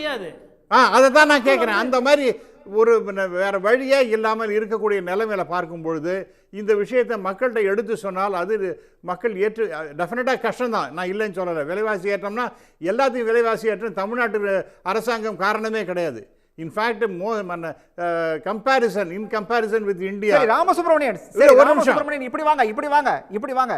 திமுகவுக்கு இந்த தேர்தல் 2026 என்ன சவாலா இருக்கும், அதிமுகவுக்கு என்ன சவாலா இருக்கும் சார்? இந்த டெஃபினட்டாக சில இஷ்யூஸை அவங்க ஹைலைட் பண்ணத்தான் செய்வார்கள். இப்போ உதாரணமாக எலக்ட்ரிசிட்டி சார்ஜஸ் ஏறி இருக்கு, அப்புறம் வந்து முனிசிபல் கார்பரேஷன் அதெல்லாம் வந்து டாக்ஸஸ் எல்லாம் ஏற்றிருக்காங்கங்கிறது உண்மை. விலைவாசி என்பதும் சற்று ஏறித்தான் இருக்கின்றது என்பது உண்மை. ஆனால் விலைவாசி இவைகளுக்கெல்லாம் காரணம் என்னன்னு பார்த்தீங்கன்னா, அடிப்படையாக மத்திய அரசினுடைய திட்டங்கள் தான் காரணம். இது வந்து ஏன்னா நீங்க தேசிய அளவில் திமுகவுக்கு சவாலா இருக்கும், அதிமுகவுக்கு என்ன இருக்கும்? அதிமுகவுக்கு மிக மிக முக்கியமானது கூட்டணி இல்லாதது மிகப்பெரிய சவால் சார். அவங்களுக்கு நல்ல வலுவான கூட்டணி அமைப்போன்னு எடப்பாடி சொல்றாரு. சார் டெஃபினட்டா நான் வந்து I don't undermine the capability of ADMK. அவங்க வந்து நிச்சயமாக தேமுதிகவோட இருக்கின்றார்கள். இன்னும் நிறையா கட்சிகள் அவங்களோட வந்து சேருவாங்க. ஐ திங்க் மிஸ்டர் அக்னீஸ்வரன் சொன்னது போல் ஒரு மின்னுவதெல்லாம் பொன்னல்லங்கிற மாதிரி விஜய் வந்து ஒரு பெரிய இம்பேக்டை கிரியேட் பண்ண முடியுமாங்கிறது மிகப்பெரிய கொஸ்டின் தான். அதனால் அதே போல் சீமான ஒரு சில பேர் அவங்களோட போய் சேராங்க. சேச்சுரேஷன் பாயிண்ட் அவ்வளோதான் சார். அதுக்கு மேலேன்னா நீங்கள் யாராவது அதுக்கு மறுபடியும் கீழே விழுந்துடும். உதாரணமாக சமீபத்தில் நடந்த அந்த இதை எடுத்துங்களேன், இடைத்தேர்தல். எல்லாரும் என்ன சொன்னாங்க, நம்ம ஏடிஎம்கே பீப்புளெலாம் வந்து சீமானுக்கு ஓட்டு போடுவார்கள். கடைசி 2000 ஓட்டு தான் எக்ஸ்ட்ரா விழுதுருக்கு. அதிகமான ஒரு பர்சன்டேஜ் ஆஃப் போலிங் நடந்த இடத்துல 2000 ஓட்டு. அதனால் வந்து மிகப்பெரிய அளவுக்கு கேல்வனைஸ் பண்ண முடியுமான்னா நிச்சயமாக முடியாது. அடுத்தது விலைவாசி ஏற்றம்ங்கிறது நிச்சயமாக தமிழ்நாட்டை இன் கம்பேரிசன் வித் இந்தியா தமிழ்நாடு குறைவாகத்தான் இருக்கின்றது. எம்ப்ளாய்மெண்ட் என்று எடுத்துக்கொண்டீர்கள் என்றால் நேற்றுக்கு தான் அந்த 2-3 நாள் முன்னாடி தான் அந்த நிதி ஆயோக் புள்ளி விவரங்கள்லாம் வந்தது. தமிழ்நாட்டில் 4.8% அன்எம்ப்ளாய்மெண்ட் சொன்னால் இந்திய அளவில் 9.1 சார். ரைட், இதெல்லாம் எடுத்து பேசணுமா?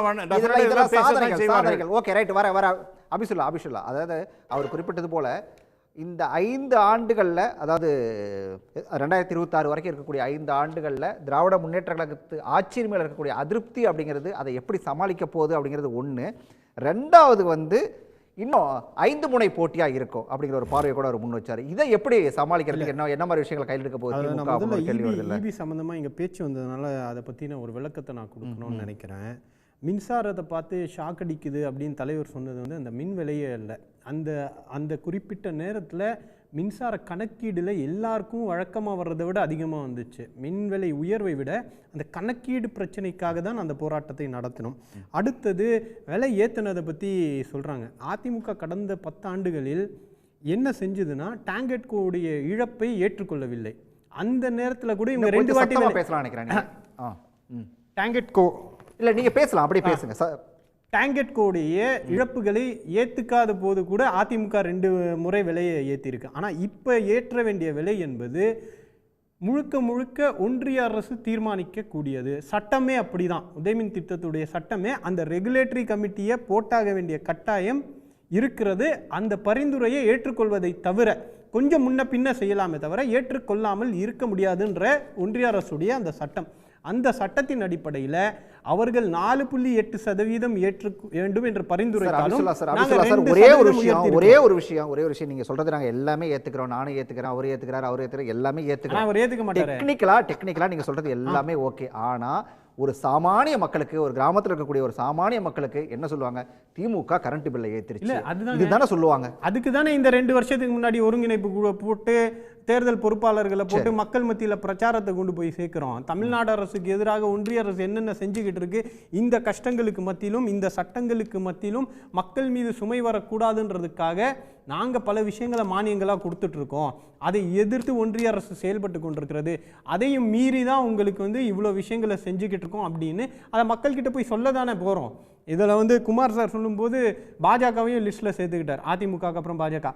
இதுதான் அதிமுக உணர வேண்டிய பிரச்சனை. உங்களுடைய வாக்குகளை அவர்கள் அறுவடை செய்வார்கள் அப்படின்றது தான் மறைமுகமாக சொல்லிக்கிட்டு இருக்காரு. இது அதிமுக இருக்கக்கூடிய சவால். எங்களுக்கு ஜனநாயகத்தில் யாருமே வந்து எங்களுக்கு சவாலே இல்லை அப்படின்னு சில தலைவர்கள் சொல்லுவதை போல் நாங்கள் சொல்லுவது கிடையாது. எங்களை பொறுத்தவரையில் நாங்கள் எதை நம்பி இருக்கோம்னா மக்கள் பணி நாங்கள் செஞ்சுக்கிட்டு இருக்கோம், மக்களை நம்பி வேலை பார்த்துக்கிட்டு இருக்கோம். அந்த பணியின் மீது எங்களுக்கு நம்பிக்கை இருக்கிறது. மக்கள் அந்த பணிக்கான அங்கீகாரத்தை திராவிட முன்னேற்ற கழகத்துக்கு கொடுப்பாங்க அப்படின்ற யதார்த்தத்தோட பாஜக தான் இப்போ வந்து அதிமுகவுக்கு சவாலாக அங்கே நிற்குதா சார்? என்ன சார் இது? சொல்லுங்க சார். இந்த நம்ம கிண்டிக்கு போறதுக்கு முன்னாடி சின்ன மலை அப்படின்னு ஒரு மலை இருக்கு. இந்த மலையை கொண்டு போய் இமயமலையோட ஒப்பிடாதீங்க. உங்கள் வாக்கு சதவீதம் நீங்க பாருங்களேன். ஐயா பாரிவேந்தர், அண்ணன் ஜான் பாண்டியன், தேவநாதன் யாதவ் இவங்களெல்லாம் சேர்த்துக்கிட்டு திரு திரு டிடிவி தினகரன், பாமக 4% வாக்குகளை பெற்றிருக்கு சார். திரு டிடிவி தினகரன் அமமுக 2.5% போன தேர்தல்லையே, பொது தேர்தல்லையே. அப்போ இவங்களெல்லாம் சேர்த்துக்கிட்டு அவங்கள மட்டப்படுத்துறது மாதிரி இப்போ போற போக்குல ஒரு கணக்கு, அந்த கணக்கு எந்த கணக்கு டீச்சர் சொல்லி கொடுத்தாங்கன்னு தெரியல. 18% பாஜக எடுத்துருச்சுன்னு சொல்லி போடுறாங்க ஒரு பல்ட்டி. இல்லை, அது 11% தான். தமிழ்நாட்டில் காங்கிரஸ் 11% எடுத்திருக்குது. ஆனால் 9 நாடாளுமன்ற உறுப்பினர்கள். தமிழ்நாட்டில் பாஜக 11% எடுத்திருக்குது. அந்த மாநில தலைவரே நாடாளுமன்ற உறுப்பினர் ஆக முடியல. இன்னொரு விஷயம், போற போக்கில் நம்மளுடைய சார் சொன்னார், நாங்கள்லாம் சிந்திச்சு பேசுகிறோம் அப்படின்னு. இங்கே சிந்திச்சு பேசுகிற ஆளை தான் சன் டிவி கூப்பிடுவீங்க, சிந்திக்காத ஆளெல்லாம் கூப்பிட மாட்டீங்க. நான் என்ன கேட்குறேன், உங்களுடைய நோக்கத்தின்படியே நான் வந்து பாஜகவினுடைய உறவு எப்படி இருக்கும்னா, இந்த பனைமரத்தின் நிழலும் பாஜக உறவு ஒன்று. எந்த கட்சியோட போய் சேர்றாங்களோ அந்த கட்சி காலியாயிரும். அது இன்னொரு முறை சொல்லுங்க. அல்ல அவ்வளவுதான், அது அவ்வளவுதான்.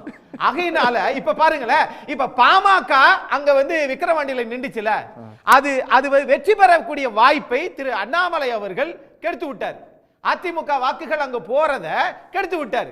போட்டாவெல்லாம் வச்செல்லாம் வாங்கினாங்க. அது ஒண்ணு. இன்னொரு விஷயம், நம்முடைய குமார் சார் சொல்றாரு பன்னாட்டு அளவுல பெரிய பெரிய நாடுக்கெல்லாம் போயிருக்கிறாரு, ஆனா தமிழ்நாட்டு அரசியல் அவருக்கு இன்னும் பிடிபடலன்னு நினைக்கிறேன். பாசிஸ்ட்னு சொல்லிட்டு நாம் தமிழர் கட்சியை சொல்றாரு பாருங்க, சொல்றது பாஜக காரர். எனக்கு அதுதான் வேதனை. ஆகையினால கொஞ்சம் யோசித்து பாருங்க. நீங்க மற்றவங்களை எல்லாம் குறை சொல்லிடுறீங்க, ஆனால் நீங்க யாரை குறை சொல்றோம்ன்ற யோசிச்சு சொல்லுங்க. அப்படியே ஒண்ணு. அது மாதிரி நம்ம நண்பர் மருத்துவர் சொல்லும்போது சொன்னாரு, அபிசுல்லா இல்லைங்க அதெல்லாம் அப்படி திட்டங்கள் அதெல்லாம் எங்களுக்கு புரியாது. ஜூலை மாதம் கடைசியில் மக்கள் வரிசையில் நிற்கும் போது உங்களுக்கு நிறைய வாழ்த்துக்கள் கொடுப்பாங்க. ஆனால் நீங்கள் தேர்தல் என்ன சொல்லிட்டு வந்தீங்கன்னா மாதம் மாதம் கணக்கிடுவோம் என்று சொன்னீங்க. ஆனா நீங்க 3 வருஷம் முடிஞ்சிருக்குது, 3 தடவை ஏத்திட்டீங்க.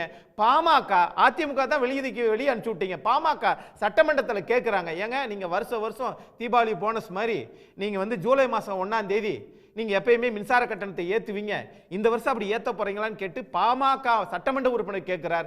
ஆனால் நாங்க உயர்த்த மாட்டோம்னு சொல்லிட்டு விக்கிரவாண்டி ரிசல்ட்டுக்கு பிறகு உயர்த்திட்டீங்களே, இதுதான் உங்களுடைய மக்கள் நீங்க மதிப்பு வச்சிருக்கிறீங்களா? சரி, அப்போ நீங்க ஆக்கப்பூர்வமான நடவடிக்கை எடுக்கல.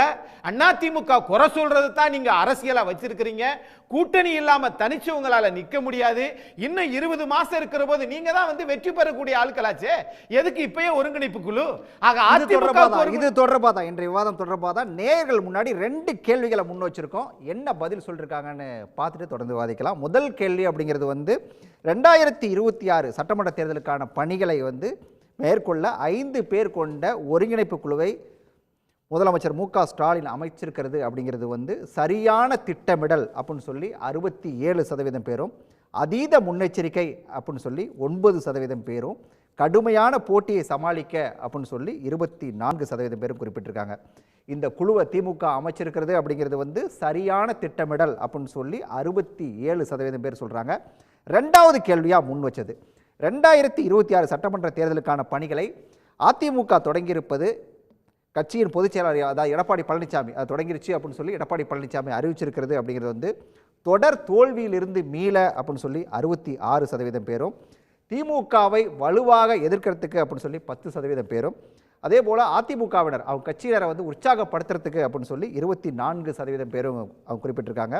தொடர் தோல்வியிலிருந்து மீள்றதுக்காக தான் எடப்பாடி பழனிசாமி அறிவிச்சிருக்காரு, இப்படியான ஒரு அறிவிப்பு வெளியிட்டிருக்காரு அப்படின்னு சொல்லி தான் 66% பேர் சொல்கிறாங்க. கோட்டீஸ்வரன், உங்ககிட்ட இந்த 2 விஷயங்கள் அதை மக்கள் சொன்ன பதிலை எப்படி பார்க்குறீங்க? இல்லை, மக்கள் ரொம்ப கூர்ந்து கரெக்டாக தான் சொல்லியிருக்காங்க. அதிமுகவை பொறுத்தவரைலாம் பேங்க் ஆன் 60 + 24 நீங்கள் 80%க்கு மேலே என்ன சொல்கிறாங்கன்னா அதிமுகவுக்கு இருக்கிற பிரச்சனை என்ன பிரச்சனைனா தொடர் தோல்வி. 10 தோல்வி எடப்பாடி பழனிசாமி அவர்கள்ன்ற மாதிரி பேசுகிற அளவுக்கு வந்து போச்சு. திமுகவை பொறுத்தவரைலாம் பார்த்தீங்கன்னா இது வந்து இதில் ரொம்ப முக்கியமான விஷயம், உதயநிதி ஸ்டாலின் அவர்களை கமிட்டியில் கொண்டு வராங்க. அப்போ அவங்க என்னன்னா அந்த அரசியல் வாரிசு என்பதை அதை அப்படியே கொஞ்சமாக அது படிப்படியாக எடுத்துன்னு போகிறதுக்கு அந்த வேலையும் ஆச்சு. 2வது இந்த 2 வருஷம் ப்ரிப்பேர் பண்ணுறதுக்கும் ஆச்சு. நம்ம இந்த 2 வருஷம் பார்க்கக்கூடாது. அதை எப்படி பார்க்கணுன்னா இது வந்து நம்ம இப்போ இந்த மாதம் முடிய போகுது. இந்த மாதத்தில் வந்து டிசம்பர் வரலாம் பார்த்தா 5 மாதம் இருக்குது. அடுத்த வருஷம் 2025 12 மாதம் இருக்குது. ஜனவரி, பிப்ரவரி, மார்ச், ஏப்ரல் அதுதான் வந்து 2006 இருக்குது. அப்போ உங்களுக்கு மொத்தமாக பார்த்தீங்கன்னா உங்களுக்கு கையில் 21 மாதத்தில் 2 மாதம் எலெக்ஷன் கமிஷனுக்கும் மழைக்கும் ஒரு 2 மாதம் போயிடுச்சுனாலுமே கையில் கரெக்டாக இருக்கிறது 1.5 வருஷம் தான். இந்த 1.5 வருஷத்தில் 5 முனை போட்டின்னு வரும்பொழுது வாக்கு எப்படி போகும் எங்கே போகும்லாம் தெரியாது. அதுக்கப்புறம் எனக்கு கடந்த சுற்றுல வந்து கொஞ்சம் நகைச்சுவாவே போயிடுச்சு. அதாவது ஐயா வந்து பாசிச சிந்தனை பற்றி பேசிட்டாரு. நான் நாம் தமிழர் கட்சியிலேருந்து யாரோ நம்ம உறவுகாரங்க யாரோ வந்துட்டாங்கன்ற மாதிரி நினச்சிட்டேன் நான். அப்புறம் பார்த்தா ஐயா அதுக்கப்புறம் கோவிந்தா போட மாட்டேன்னாரு. அதாவது ராமர் கோயில் கட்டி ஓட்டு வரலன்ற காரணத்துக்கோசரம் நான் கோவிந்தா போட மாட்டேன்னு சொல்லக்கூடாது ஐயா. அதே மாதிரி இன்னொன்று நடிகர்கள்லாம் எதுக்குன்னாரு. சுரேஷ் கோபின்ற ஒரு நடிகர் ஒரு நல்ல மனிதர் இல்லைன்னா கேரளாவில் இன்னைக்கு பிஜேபிக்கு எம்பி கிடையாது. எல்லாரும் சொல்கிறாங்க பாரதிய ஜனதா கட்சி ஜெயிச்சுது, பாரதிய ஜனதா கட்சி கிடையாது. சுரேஷ் கோபின்ற ஒரு நல்ல மனிதர், நிறைய பேருக்கு சாப்பாடு போடுவார், உதவி பண்ணுவார். அந்த காரணத்தினால் அங்கே பிஜேபி ஜெயிச்சது. அதுக்கப்புறம் பிஜேபியோட 18%.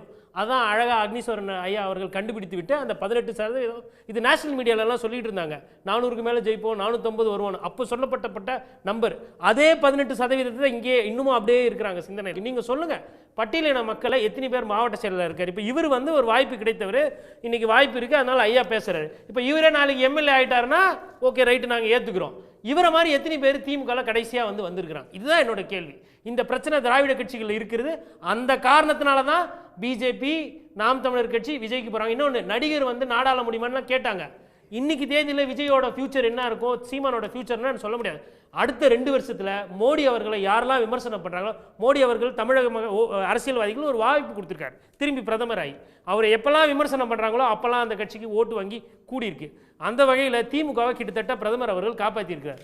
திமுக மோடி அவர்கள் இருக்கிறவர்களும் மோடி அவர்களோட ஆன்டி இன்கம்பன்ஸை யார் அதிகமாக பேசுகிறாங்களோ அவர்களுக்கு வாக்கு விகிதாச்சாரம் ஓரளவுக்கு கன்சாலிடேட் பண்ண முடியும், பாதுகாத்துக்கலாம்.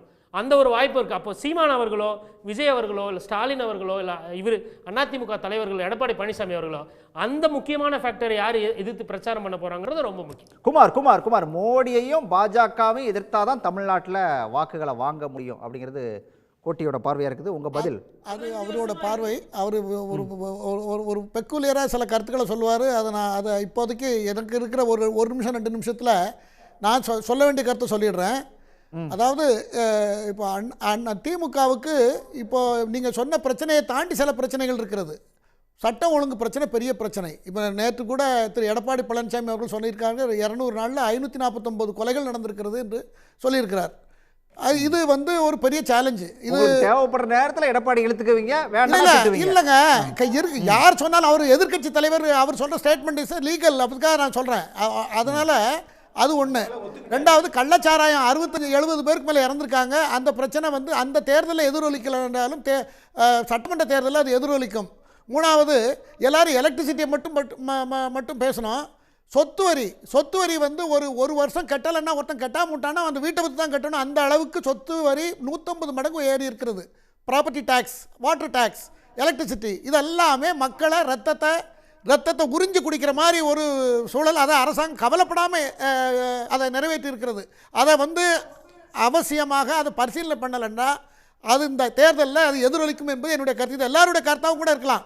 ஆகையினால நான் இதெல்லாம் சொல்கிறேன். ரெண்டாவது, அதிமுகவை பொறுத்தவரையில் அவங்கள பொறுத்தவரையில் அவங்க கூட்டணியை அவங்க ஒருங்கிணைக்கலைன்னா, அந்த உள்கட்சி பிரச்சனையை சரி பண்ணலைன்னா அந்த கட்சிக்கு தொடர்ந்து அது இறங்குமுகமாக தான் போய்கொண்டு இருக்கும். அப்படிங்கிறத நான் அதை பதிவு செய்ய விரும்புகிறேன். ஐயா தாக்கினி அதை அவங்க 2 பேருக்கும் 2 கேள்வி முன் வச்சிருக்காரு. சுருக்கமாக ஒவ்வொரு நிமிஷத்தில் ஒன்று கோட்டியான சொன்ன மாதிரி எங்களுடைய தலைமைக்கு யாரை எப்போ அங்கீகரிக்கணுன்றது தெரியும். இங்கே பல மேயர்களில் தலித் மேயர்களுக்கு, இன்னும் சொல்ல போனால் சென்னைக்கே ஒரு ரிசர்வ் மேயரை கொடுத்துருக்காங்க. 3 அமைச்சர்கள் கேபினெட்டில் தலித் சமூகத்தில் இருந்திருக்கிறார்கள். அந்த தலித் பிரதிநிதித்துவம் என்பது கட்சியிலும் சரி, ஆட்சியிலும் சரி, நிர்வாகத்திலையும் சரி இருக்க தான் செய்து. அதில் எந்த மாற்று கருத்தும் கிடையாது. சட்டம் ஒழுங்கு பிரச்சனையே இப்போ இந்த ஒரு நரேட்டிவாக ஏதோ 3 வருஷத்தில் தான் இங்கே எல்லாம் தமிழ்நாட்டில் கொலைகள் நடக்கிற மாதிரியும், 3 வருஷத்தில் தான் இந்த கள்ளச்சாராய இறப்புகள் நடக்கிற மாதிரியும், இதுக்கு முன்னாடி எதுவுமே நடக்காத மாதிரியும் ஒரு பாஜகவும் அதிமுகவும் மக்களை ஏமாற்றிக்கிட்டு இருக்கக்கூடிய வேலை இருக்குது பாருங்கள். ஏற்றுக்கொள்ளவே முடியாத ஒரு விஷயம். எடப்பாடி அவர்களுடைய ஆட்சியில் பல கலவரங்களை தடுக்க முடியாமல் அப்போ துப்பாக்கி சூடு நடத்தின விவகாரங்கள்லாம் பேசிக்கிட்டே போகலாம். தலைப்புக்குள்ளே வந்துடுறேன். இனி எங்களுக்கு எதிரிகள் என்ன செய்கிறாங்க, அவங்க பலமாக இருக்காங்களா, பலவீனமாக இருக்காங்களா அப்படின்னு இவர் சொன்னார். திமுகவுக்கு அதிமுகவை பற்றி பேசுகிறது தான் அரசியலாக இருக்குன்னு. எங்களுக்கு அந்த அரசியல் தேவையும் கிடையாது. ஏன்னா நீங்கள் தான் சசிகலாவுக்கு பதில் சொல்கிறீங்க. ஜானகி அம்மா விட்டுட்டு போன மாதிரி சசிகலா விட்டுட்டு போனேன், எடப்பாடி தான் அதிமுகவை காப்பாற்றணும்னு அவர் தான் பேசிக்கிட்டு இருக்காரு. ஓபிஎஸ் கிட்டேருந்து காப்பாற்றணும்னு உங்கள் கட்சியில் இருக்கக்கூடியவங்க தான் பேசிக்கிட்டு இருக்காங்க. எங்களுக்கு அதிமுகவை பற்றி கவலை கிடையாது. இன்னும் சொல்லப்போனால் அண்ணாவுடைய பெயரையும் திராவிடம்ன்ற பெயர்லையாவது வைத்து கொண்டிருக்கக்கூடிய ஒரு இயக்கம் இருப்பது தமிழ்நாட்டுக்கு நல்லதுன்னு நாங்கள் நினைக்கிறோம். அது ஸ்பிரிட்டோடு இருக்கணும். அந்த ஸ்பிரிட்டை இழந்து நீங்கள் இருக்கிற பலவீனத்தை நீங்கள் சுய பரிசோதனை செய்யணும். எங்களை பொறுத்தவரையில் திரும்ப ஆரம்பத்தில் சொன்னது போல தான் எங்களுடைய அவருடைய கரிஸ்மாவை நம்பி, இளைஞரணி செயலாளர் அவர்களுடைய பணியை நம்பி, ஒரு மாபெரும் கட்டமைப்பை நம்பி இந்த தேர்தலை, நிர்வாகத்தை, முதல்வர் கொண்டிருக்கக்கூடிய சமூக நல திட்டங்களுடைய மக்கள் பிரதிபலிப்பை நம்பி தேர்தலை சந்திக்கிறோம். இந்த ஒருங்கிணைப்பு குழு என்பது 2026 வெற்றி பெற போவதற்காக அமைக்கப்பட்டிருக்கக்கூடிய அந்த குழு. ஆனால் அதிமுக அமைத்திருக்கக்கூடிய குழு 24 ஏன் தோத்தோன்றது கண்டுபிடிக்கக்கூடிய குழு. இதுதான் 2 குழுக்குமான வித்தியாசம். பயத்தினுடைய வெளிப்பாடு தான் ஒருங்கிணைப்பு. நீங்க தான் பலமான கூட்டணியாச்சு. கமலஹாசன் உங்கள்கிட்ட வந்துட்டாரு. பிறகு எதுக்கு ஒருங்கிணைப்பு குழு? இது ஒன்று. இன்னொன்று விஷயம், நம்முடைய குமார் சார் போகும்போது பாஜக வந்து அதிமுக பற்றி எதுக்கு இவ்வளவு கவலைப்படுறதுன்னு தெரியல எனக்கு. முதல்ல உங்களை பற்றி நீங்கள் கவலைப்படுங்க. ராமருக்கு கோயில் எழுப்புனீங்க, 272 உங்களால் எடுக்க முடியலை, 240 கொண்டு வந்து நிப்பாட்டிட்டீங்க. ஆகையினால அதெல்லாம் மக்களுடைய செல்வாக்கை பார்த்துக்கலாம். இப்போ பயத்தினுடைய வெளிப்பாடாக இவங்க செய்கிறாங்க. அதிமுக தான் 2026 உறுதியாக ஆட்சி அமைக்கும், அதுல எந்த மாற்று கருத்தும் இல்ல. அதுக்கு திமுகவே வழிவகுக்கும், எல்லா வரியும் ஏத்தின்றது என்னுடைய கருத்து. நன்றி சார், நன்றி. விவாதத்தில் பங்கேற்ற அனைவருக்கும் நன்றி. மீண்டும் ஒரு நிகழ்ச்சியில் சந்திக்கலாம் நேயர்களே. நன்றி, வணக்கம். உடனுக்குடன் செய்திகளை தெரிந்து கொள்ள சன் நியூஸ் பெல் ஐகானை கிளிக் பண்ணுங்க.